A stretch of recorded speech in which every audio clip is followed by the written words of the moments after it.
പശ്ചിമബംഗാളിന്റെ ആദ്യ ബി.ജെ.പി. മുഖ്യമന്ത്രിയായി സുവേന്ദു അധികാരി ഇന്ന് സത്യപ്രതിജ്ഞ ചെയ്ത് അധികാരമേൽക്കും. കൊൽക്കത്തയിലെ ബ്രിഗേഡ് പരേഡ് ഗ്രൗണ്ടിലാണ് സത്യപ്രതിജ്ഞാ ചടങ്ങുകൾ നടക്കുക. പ്രധാനമന്ത്രി നരേന്ദ്രമോദി, കേന്ദ്രമന്ത്രിമാർ, ബി.ജെ.പി. ഭരിക്കുന്ന സംസ്ഥാനങ്ങളിലെ മുഖ്യമന്ത്രിമാർ ഉൾപ്പെടെയുള്ളവർ ചടങ്ങിൽ പങ്കെടുക്കും. നോബിൾ മാരിക്കാരൻ വിവരങ്ങൾ നൽകാനുണ്ട്. നോബിൾ, അപ്പോൾ പശ്ചിമബംഗാൾ കൂടി ബി.ജെ.പിയുടെ കയ്യിലേക്ക് വരികയാണ്.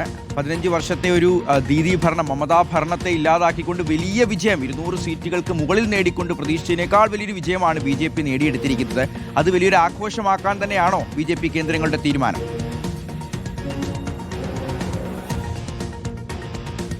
ഷിഹാസ കീർത്തന, പശ്ചിമബംഗാളിന് ബി.ജെ.പിക്കും അതോടൊപ്പം തന്നെ സുവേന്ദു അധികാരിക്കൊക്കെ ഒരു ചരിത്ര ദിവസമാണ് ഇന്ന്. കാരണം ചരിത്രത്തിൽ ആദ്യമായി പശ്ചിമബംഗാളിൽ ബി.ജെ.പി. അധികാരത്തിൽ വന്നതിന് ശേഷം ആദ്യ മുഖ്യമന്ത്രി, ബി.ജെ.പി. മുഖ്യമന്ത്രി ഇന്നിപ്പോൾ സത്യപ്രതിജ്ഞ ചെയ്യുകയാണ്. സുവേന്ദു അധികാരി 2021 മമതയുടെ പാളയം വിട്ട് ടി.എം.സി വിട്ട് ബി.ജെ.പിയിൽ എത്തുകയും 10 വർഷം കൊണ്ട് സംസ്ഥാനത്ത് ബി.ജെ.പിയെ കെട്ടിപ്പടുക്കുന്നതിൽ പ്രധാന തീരുമാനവും നിലപാടും എടുത്ത നേതാവ് സുവേന്ദു അധികാരി ബി.ജെ.പിയുടെ മുഖ്യമന്ത്രിയായി, പശ്ചിമബംഗാളിന്റെ മുഖ്യമന്ത്രിയായി ഇന്നിപ്പോൾ സത്യപ്രതിജ്ഞ ചെയ്യുകയാണ്. 2 ഉപമുഖ്യമന്ത്രിമാരും സത്യപ്രതിജ്ഞ ചെയ്യും എന്ന വിവരമാണ് ഇപ്പോൾ ലഭിച്ചിരിക്കുന്നത്. ആ പേരുകളിൽ ഒരു വ്യക്തത ഇനിയും വരാനുണ്ട്. ഒരാൾ വനിതയാണ്, അഗ്നിമിത്ര പോൾ, അവർ വനിതയാണ്. മറ്റൊരാൾ ആരായിരിക്കുമെന്ന കാര്യത്തിൽ പ്രത്യേകിച്ച് 2 പേരുകളാണുള്ളത്.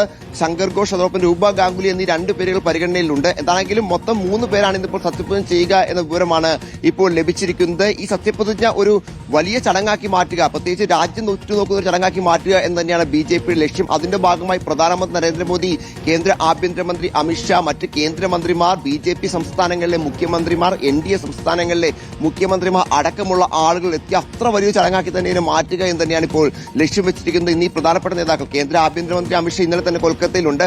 ബാക്കി നേതാക്കൾ കൂടി ഇന്നിപ്പോൾ കൊൽക്കത്തയിലേക്ക് എത്തുകയാണ്. സ്വാഭാവികമായും വലിയ ചടങ്ങായി ഇത് മാറും എന്ന കാര്യത്തിൽ യാതൊരു സംശയമില്ല. ഗവർണർ ആർ.എൻ. രവി സത്യവാചകം ചൊല്ലിക്കൊടുക്കും. പശ്ചിമബംഗാളിൽ ലോക്സഭാ തെരഞ്ഞെടുപ്പിൽ വലിയ വിജയമുണ്ടാക്കാൻ കഴിഞ്ഞില്ലെങ്കിൽ പോലും കഴിഞ്ഞ നിയമസഭാ തെരഞ്ഞെടുപ്പിൽ പ്രധാനമന്ത്രി നരേന്ദ്രമോദിയും കേന്ദ്ര ആഭ്യന്തരമന്ത്രി അമിത്ഷായുമാണ് നേരിട്ടിറങ്ങി മുഴുവൻ പ്രചരണങ്ങളും നയിച്ചത്. അവസാന റാലിയിൽ പ്രധാനമന്ത്രി 24 പ്രകാരത്തിൽ സംസാരിക്കുമ്പോൾ അന്ന് അദ്ദേഹം പറഞ്ഞത് താൻ ഇന്ന് ബംഗാളിൽ നിന്ന് പോവുകയാണ്, ഇനി വരുക 4-ാം തീയതിക്ക് ശേഷം പുതിയ ബി.ജെ.പി. സർക്കാർ സത്യപ്രതിജ്ഞയ്ക്കാണ് എന്നാണ്. അതെന്താണെങ്കിലും യാഥാർത്ഥ്യമായിരിക്കുന്നു. പ്രധാനമന്ത്രി തെരഞ്ഞെടുപ്പ് പ്രചരണം കഴിഞ്ഞ് ആദ്യമായി ബംഗാളിലേക്ക് എത്തുന്നത്, ചരിത്രത്തിൽ ആദ്യമായി ബംഗാളിൽ ബി.ജെ.പി. അധികാരത്തിൽ വന്ന ശേഷമുള്ള മുഖ്യമന്ത്രിയുടെ സത്യപ്രതിജ്ഞയ്ക്ക് വേണ്ടിയാണ്. സുവേന്ദു അധികാരി പ്രത്യേകിച്ച് നന്ദിഗ്രാമിലും ഭവാനിപൂരിലും 2021 നന്ദിഗ്രാമിൽ മമതാ ബാനർജിയെ പരാജയപ്പെടുത്തി. ഈ തെരഞ്ഞെടുപ്പിൽ ഭവാനിപൂരിലും അതേ മമതാ ബാനർജിയെ പരാജയപ്പെടുത്തി. മമതയുടെ പതനം എന്താണെങ്കിലും യാഥാർത്ഥ്യമാക്കിയത് സുവേന്ദു അധികാരിയാണ്. ആ സുവേന്ദു അധികാരി എന്താണെങ്കിലും ഇന്നിപ്പോൾ മുഖ്യമന്ത്രിയായി സത്യപ്രതിജ്ഞ ചെയ്യുന്നു. നമ്മൾ ആ തെരഞ്ഞെടുപ്പ് സമയത്ത് പശ്ചിമബംഗാളിൽ പോയപ്പോൾ സുവേന്ദു അധികാരിയുമായി സംസാരിച്ചിരുന്നു. അന്ന് അദ്ദേഹം വലിയ ആത്മവിശ്വാസം റിപ്പോർട്ട് ടിവിയിൽ പ്രകടിപ്പിച്ചത് ബി.ജെ.പി. അധികാരത്തിൽ വരും എന്ന് തന്നെയാണ്. എന്താണെങ്കിലും അത് യാഥാർത്ഥ്യമായി. സുവേന്ദു അധികാരി ഇന്നിപ്പോൾ